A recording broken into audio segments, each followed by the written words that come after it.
Hello friends, welcome to the Plutus IAS. Madhya Pradesh के जनजातियों की सांस्कृतिक परंपराओं में यदि विवाह को देखा जाए तो अनेक प्रकार के विवाह मध्य प्रदेश की जनजातियों में होते हैं।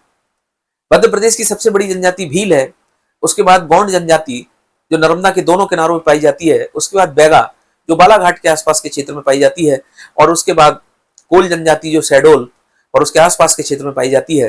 भील जनजाति पश्चिमी मध्य प्रदेश यानी कि धार से लेकर बड़वानी से लेकर झाबुआ अलीराजपुर से लेकर बड़े क्षेत्र में पाई जाती है। कोरकू होशंगाबाद बैतूल, इसके अलावा अगरिया सीधी सेंगरौली वाले क्षेत्र में, पनकी पारधी भोपाल रायसेन वाले क्षेत्र में, और सहरिया ग्वालियर शिवपुरी गुना अशोकनगर वाले क्षेत्र में पाई जाती है। ये मध्य प्रदेश की कुछ महत्वपूर्ण जनजातियां हैं। इन्हीं जनजातियों में अनेक प्रकार की सामाजिक संस्कार, सामाजिक पद्धतियां पाई जाती हैं, अनेक प्रकार के विवाह पद्धतियां पाई जाती हैं, और अनेक प्रकार के उसमें जनजातियों में अनेक प्रकार के जो जिसे कह सकते हैं प्रशिक्षण केंद्र भी पाए जाते हैं, जैसे जिन्हें हम युवा गृह कहते हैं। तो उन्हीं युवा गृह का की आगे की जो स्टेज है उसे ही हम इन जनजातियों के विवाह के साथ जोड़ते हैं। कहीं ना कहीं युवा गृह और विवाह ये दोनों एक दूसरे से जुड़े हुए हैं। तो आइए देखते हैं। सबसे पहले यदि बात की जाए हरण विवाह, तो देखिए हमको लगेगा कि इसमें कहीं ना कहीं जो है किसी का अपहरण कर लिया जाएगा। तो इसमें एक्चुअल में हरण विवाह में होता उल्टा है। भीलों में ये बहुत प्रसिद्ध है। जैसे भीलों में एक होली के समय एक बहुत अच्छा पर्व मनाया जाता है जिसे भगोरिया कहते हैं। उस भगोरिया में 3 चरण होते हैं, जिसमें उजाड़िया, गुलालिया और जो तीन उसमें जो 3 पार्ट होते हैं, उसमें सबसे लास्ट वाला जो पार्ट होता है उसमें जो है वर का चरण किया जाता है, वर का जो है चयन किया जाता है। मतलब गुलालिया मतलब होली खेली जाएगी, फिर उजाड़िया, और फिर उसके बाद जो है कहीं ना कहीं वो जिसे कह सकते हैं कि वर का चयन किया जाता है। तो यदि बात की जाए हरण विवाह, मैरिज बाय कैप्चरिंग, यानी इसमें जो है ऐसा नहीं है कि किसी का अपहरण किया गया है। इसमें जो है जो महिला है, जो युवती है, वो युवक के साथ उस भगोरिया या फिर उस उत्सव के बाद जो है वो कहीं और किसी अन्य स्थान पे चले जाएंगे। ठीक इसी प्रकार हम लोग क्रिश्चियन में भी देखते हैं, क्रिश्चियनिटी में भी, कि जब वहां विवाह होता है तो इनकी परंपरा है कि उसके बाद जो है दीन दुनिया से अलग जो है कहीं ना कहीं जो है जाने की। यदि बात की जाए परीक्षा विवाह, तो ये सबसे पॉपुलर है जनजातियों में।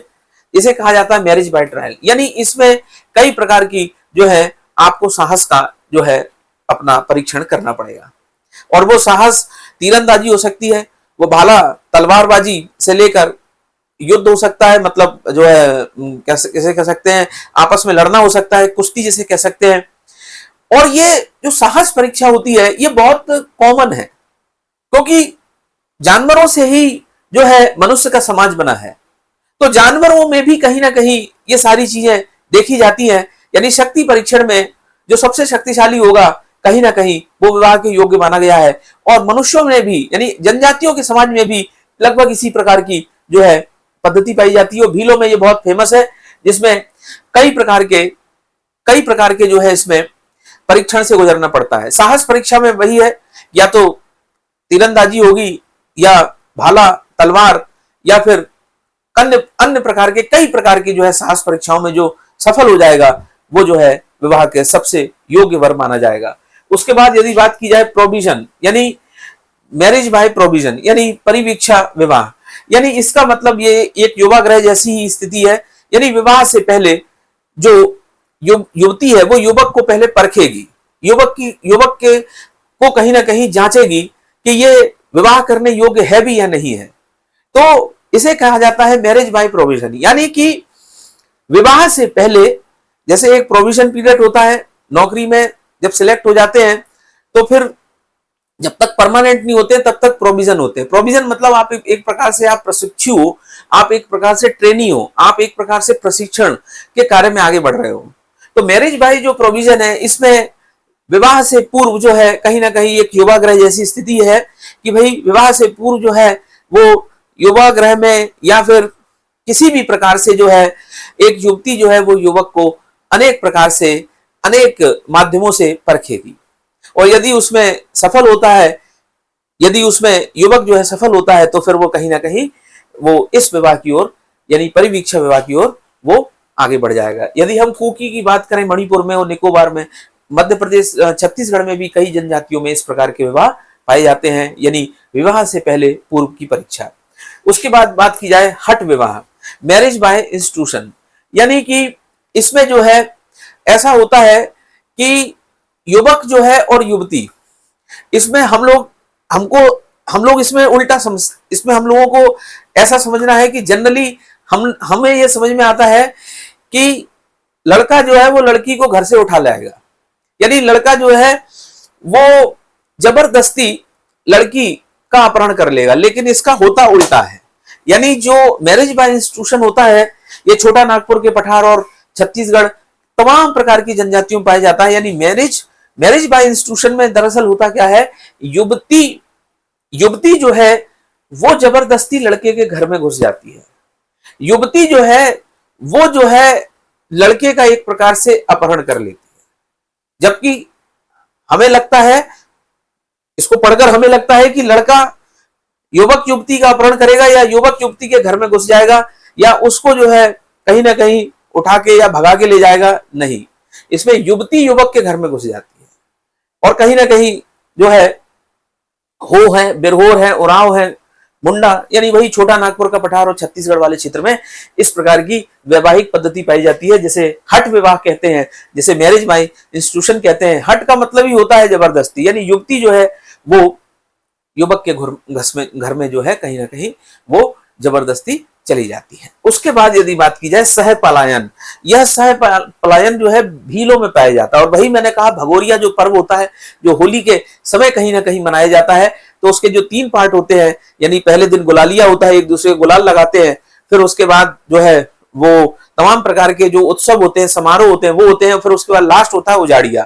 तो उजाड़िया के बाद फिर यही होता है कि जब कई दिनों तक, यानी वो लगभग 7 दिनों तक ये चलता है भगोरिया उत्सव। अब 7 दिनों तक युवक और युवती जो है वो रोज कोई ना कोई उत्सव, कोई ना कोई खेल, कोई ना कोई त्योहार, कोई ना कोई एक्टिविटीज के माध्यम से एक दूसरे को समझते हैं, एक दूसरे से बातचीत करते हैं और लास्ट में यदि योग्य वर का युवती चयन कर लेती है, यहाँ पर चयन का अधिकार युवती को ही दिया गया है, यदि युवती योग्य वर का चयन कर लेती है तो उसके बाद वो दोनों जो है भाग जाएंगे मतलब किसी ऐसे स्थान में चले जाएंगे जहां कहीं ना कहीं सर्वसम्मति से यानी वैवाहिक संबंध की ओर आगे बढ़ जाएंगे। तो उसे ही कहते हैं सह पलायन। सह पलायन का मतलब ही वही होता है कि भील जनजातियों के द्वारा जब युवती के द्वारा योग्य वर का चयन कर लिया जाता है तो फिर वो उस स्थान से किसी दूसरे स्थान में चले जाएंगे, पलायन कर जाएंगे।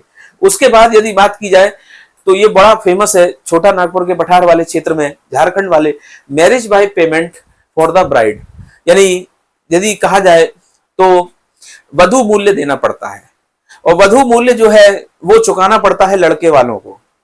तो आप देखिए कि हमारे यहाँ तो परंपरा कहीं ना कहीं दहेज की है, ठीक है, और वो दहेज में बहुत बड़ा कहीं ना कहीं लंबा चौड़ा जो है वो धन लड़की वाले को दिया जाता है, मतलब लड़की वाले के द्वारा लड़कों को दिया जाता है। दहेज की परंपरा में सामान्यतः दहेज कौन देता है? लड़की वाला देता है। लेकिन देखिए यहाँ जनजातियों में यदि बात की जाए तो देखिए इनकी वैवाहिक पद्धतियां कितनी अच्छी है कि यहाँ पर marriage by payment for the bride, यानी यहाँ पर चाहे वो गौंड हो चाहे भील हो, यहाँ पर वधु मूल्य चुकाना पड़ेगा। अब वधु मूल्य में कुछ भी चुकाया जा सकता है, आप अपने परिवार की दूसरी शादी कर सकते हो, यानी कोई भी आप अपने यानी उनके परिवार से आप अपने परिवार की एक कोई जो है लड़की की शादी कर सकते हो या किसी लड़के की शादी कर सकते हो, यानी कुल मिलाकर वधु मूल्य चुकाना पड़ेगा। ये बड़ा ये जनजातियों के विवाहों से हमारे जैसे समाज के लोगों को बहुत कुछ सीखना चाहिए।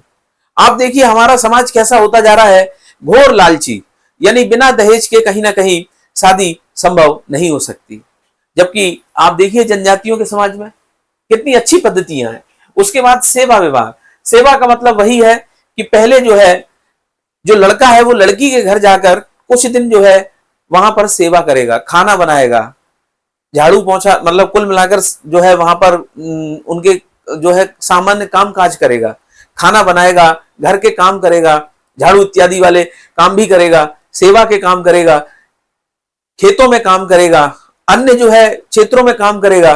काम करते करते यदि उसके घर वालों को लगता है और युवती को लगता है कि ये वाकई में योग्य वर है, तो उससे विवाह किया जा सकता है। देखिए कितनी अच्छी पद्धति इसमें जो है सेवा विवाह यानी मैरिज बाय सर्विसेज, यानी पहले जो है लड़का लड़की के घर जाकर कुछ दिन सेवा करेगा।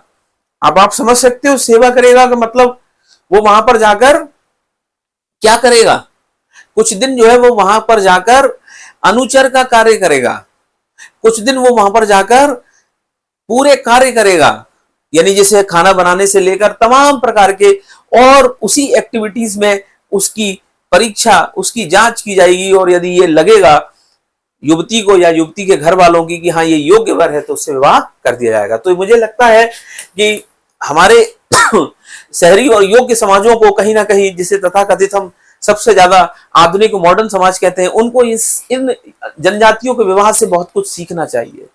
यदि वो नहीं सीखेंगे तो आप बताइए कि हमने कैसा समाज बना दिया, जिसमें केवल जिसके पास दहेज है वही अच्छी शादी कर पाएगा, और फिर कहीं ना कहीं समाज को एक लालच में धकेल दिया। और ये जनजातियों की जो विवाहिक पद्धतियां हैं, इनमें आप देखिए कितनी जो है महिलाओं को सम्मान दिया गया है, इसमें महिलाओं को कितनी इज्जत दी गई है।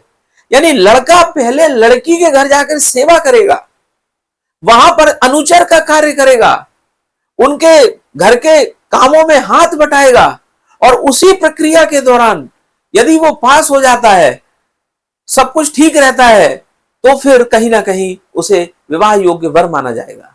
यानी यहां पर परीक्षा कौन ले रहा है, लड़की और लड़की के घर वाले लड़के की परीक्षा ले रहे हैं। यहां पर ज्यादा जिसे जिसे कह सकते हैं कि ज्यादा योग्य, ज्यादा संस्कारी या फिर ज्यादा बड़ा किसे माना गया है, लड़की वालों को। अगले विवाह की यदि बात करें तो एक्सचेंज, वही दूध लौटावा, या फिर कहीं ना कहीं यदि एक शादी जो है वो हमने अपने परिवार से की है, तो फिर उसी के बदले में आपके परिवार का कोई लड़का या लड़की हमारे परिवार से शादी करेगा। इसे ही कहा जाता है विनियम विवाह। तो मुझे ये कहने में कोई गुरेज नहीं है कि महिलाओं का जितना सम्मान, जनजातियों जितना सम्मान जो है उनकी वैवाहिक पद्धतियों में होता है, उतना हम जैसे आधुनिक समाजों, हम जैसे आधुनिक लोगों, शहरीकरण और आधुनिक समाजों में शायद हमें लालच और एक दहेज के रूप में बहुत सारी कुरीतियां दिखाई देती हैं।